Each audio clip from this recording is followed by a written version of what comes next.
Hi guys, this is Paritosh and you are watching I speak about stocks. Guys, आज इस video को मुझे basically तो वैसे कल बनाना था, लेकिन मैं जस्ट एक कंफर्मेशन का वेट कर रहा था और तब ये वीडियो बनाऊंगा। तो ये मुझे आज मैं जो आप इस वीडियो में बताने वाला हूँ वो मैं आपको 3 स्टॉक्स रिकमेंड कर रहा हूँ, 3 इन्वेस्टमेंट आइडियाज सजेस्ट कर रहा हूँ इस वीक के लिए, कुछ टेक्निकल्स के बेसिस पर जो पर्टिकुलरली मेरी वॉच लिस्ट में है। अगर आप सिर्फ आपकी अगर रिस्क एपेटाइट अलाउ करती है, you have a reserve surplus money, अगर इफ यू आर ओके, अगर वो पैसा कल को जीरो भी हो जाए तो ही आप ट्रेड लेना। And this could be a risky approach, but yes मैं कुछ टेक्निकल पैटर्न्स के बेसिस पर आपको ये सजेशन दे रहा हूँ। तो 3 स्टॉक जो मेरी वॉच लिस्ट में है, मेरी रडार पर है और क्यों है वो मैं बताने की कोशिश कर रहा हूँ। तो सबसे पहला जो नाम आता है गाइस वो आता है रेमंड लिमिटेड का। तो सबसे पहले जो मैं नाम दूंगा वो रेमंड लिमिटेड का। तो Raymond limited basically is a Indian textile lifestyle and branded apparel company. तो कंपनी का जो वाइड नेटवर्क है इन लोकल में भी और even as well as in foreign market में भी, कंपनी मल्टीपल चैनल्स के थ्रू अपने प्रोडक्ट्स को डिस्ट्रीब्यूट करती है। होलसेल हो गया, फ्रेंचाइजी हो गया, रिटेल हो गया। कंपनी का जो मेन फोकस्ड ब्रांड है वो है Raymond premium apparel, park Avenue women, colour plus and parks. ये कुछ इनके मेन ब्रांड है। रेमंड स्टॉक का अभी जो चार्ट पे दिख ही रहा होगा आपको, ये रेमंड स्टॉक ने रिसेंटली अपने ट्रायंगल को ब्रेकआउट दिया है, लॉन्ग टर्म के रेजिस्टेंस को ब्रेकआउट दिया है। इसका एक लॉन्ग टर्म जो रेजिस्टेंस है उसको भी इन्होंने ब्रेकआउट दिया हुआ है और अभी अच्छे वॉल्यूम के साथ में है। मतलब ये अभी अच्छे वॉल्यूम के साथ में है।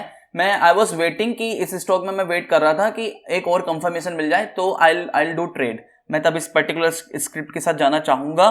तो अभी ये 369.45 रुपीज के प्राइस पर ट्रेड हो रहा है और अच्छे वॉल्यूम के साथ में रिसेंटली ट्रेड हुआ है। RSI डाइवर्जेंस अच्छा है। ये मेरा स्पेसिफिकली आई एम एक्सपेक्टिंग कि 400 रुपए के प्राइस का टारगेट ये अचीव कर सकता है 20 से 25 दिनों में। तो अगर आपकी रिस्क एपेटाइट आपको अलाउ करती है और ये पैसे पे आप रिस्क ले सकते हो तो, और अगर आप 15, 20, 25 दिन के लिए ट्रेड लेना चाहते हो तो आप सोच सकते हो, आप अपने इसको अपनी वॉच लिस्ट में रख सकते हो।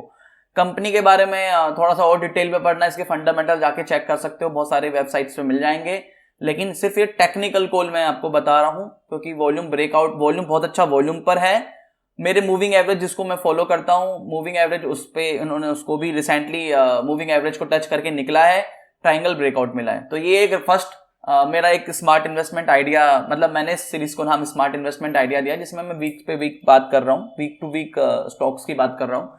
तो यहाँ पे रेमंड लिमिटेड पहला नाम है। दूसरा नाम जो है गाइस वो है IDFC लिमिटेड। टेक्निकल की बात करूं, मूविंग एवरेज से ऊपर ट्रेड हो रहा है डेफिनेटली। RSI डाइवर्जेंस अच्छा है वॉल्यूम के साथ में और बुलिश फ्लैग ब्रेकआउट है। बुलिश फ्लैग ब्रेकआउट होता क्या है ये आप जस्ट गूगल करोगे तो you will get the idea. Bullish flag breakout दिया हुआ है। आज भी प्राइस अच्छे मेरा जो कंफर्मेशन है हाँ वो ठीक है। आज के कंफर्मेशन के हिसाब से I was waiting for this confirmation, तो उस हिसाब से आज भी स्टॉक अच्छे प्राइस पर ट्रेड हुआ। तो IDFC basically is a non banking finance company regulated by the Reserve Bank of India and they operate in infrastructure finance. आपका फाइनेंशियल इंफ्रास्ट्रक्चर प्रोजेक्ट्स की बात करो तो they are sectors in the energy, telecommunication, transportation, commercial, industrial projects, जिसमें आपके hospital आ जाएंगे, education आ जाएंगे, tourism and hotel आ जाएगा। They also the key promoter, principal promoter of the IDFC first bank. तो यहाँ पे भी जो दूसरा नाम जो मैं आपको ये दे रहा हूं, रीजन यही है कि यहाँ पे बुलिश फ्लैग ब्रेकआउट हुआ है, RSI डाइवर्जेंस अच्छा है, मूविंग एवरेज से ऊपर प्राइस पर ट्रेड हो रहा है। तो यहाँ इस मोमेंटम का फायदा ले सकते हो। हालांकि ये 53 के प्राइस पर ट्रेड हो रहा है, अगर थोड़ा सा और नीचे आता है या नहीं भी आता तो 58-60 रुपए तक के प्राइस पर आप इसको टारगेट कर सकते हो। स्टॉप लॉस भी आपको लेके चलना होगा, 50 रुपए तक का स्टॉप लॉस लेके चलिए। अगर ये इस 50 रुपए के एक मिनट यहाँ पे लाइन ड्रॉ कर देता हूं, बेटर होगा। आप इसको 50 रुपए तक के करीब के प्राइस पर टारगेट कीजिए, स्टॉप लॉस लेके चलिए। 50 रुपए के करीब पे टारगेट लेके चलिए और मेरी उम्मीद है कि आने वाले टाइम पर 10-11 दिन पे 58 रुपए के होने की उम्मीद है। तीसरा जो नाम है गाइस वो मेरा नाम है इंडियन बैंक। जो मैं आप लोगों को, जो मेरी वॉच लिस्ट में, मैं क्यों बोलूं कि मैं आपको रिकमेंड करूं, मेरी वॉच लिस्ट में आप अपने हिसाब से सोच समझ के लगाना। इसने अपना जस्ट एक ट्रेंड लाइन ब्रेकआउट किया, फिर एक और ट्रेंड लाइन ब्रेकआउट किया, और आज एक रेड बुलिश फ्लैग ब्रेकआउट भी किया हुआ है रिसेंटली इस वीक के लिए, जो मैं आप नाम बताना पड़ रहा हूं। 9 day moving average 20 day moving average से ऊपर है, और मेरा जो मूविंग एवरेज मैं यूज कर रहा हूं उससे तो ऊपर है ही डेफिनेटली। और अभी रिसेंटली इसने अच्छे कुछ वॉल्यूम्स पे ब्रेकआउट दिए थे, हालांकि स्टॉक आज नीचे ट्रेड हो रहा है 138 पे, लेकिन आप इसको डिप पे खरीद सकते हो। इसका टारगेट प्राइस लगभग रिसेंटली मेरे हिसाब से 171 रहना चाहिए। आप इसको 129 रुपए के स्टॉप लॉस पर खरीद सकते हो, और 10 से 11 दिन के प्राइस पे, 10 या 11 दिन के टाइम फ्रेम पर आप इसको ले सकते हो। आरएसआई डाइवर्जेंस अच्छा है। इंडियन बैंक क्या करता है ये मुझे बताने की खास जरूरत नहीं है। इनका basically deposits, loan and services, इनके जो बेसिकली जो मेन प्रोडक्ट है वो ट्रेजरी प्रोडक्ट्स है।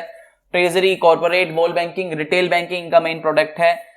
ये बेसिकली दे आल्सो, जो इनका मेन मेन जो इनका जो कैटेगरीज है जहां पे इनका बिजनेस सेगमेंट है, वो आपका एग्रीकल्चर हो गया, कॉर्पोरेट हो गया, पर्सनल फाइनेंस इन बिजनेस हो गया, professional self employed, SMEs loans, card, education loan, और नॉन एनआरआई इनका एक अलग सेगमेंट है। एंड अभी मार्केट कैप 16,000 करोड़ के आसपास का है। तो टेक्निकल के बेसिस पर आप इसको खरीद सकते हो और होल्ड कर सकते हो। अगर ये डिप है, जैसे कि आज 2 दिन से डिप हो रहा है, तो यस आप इसको होल्ड कर सकते हो।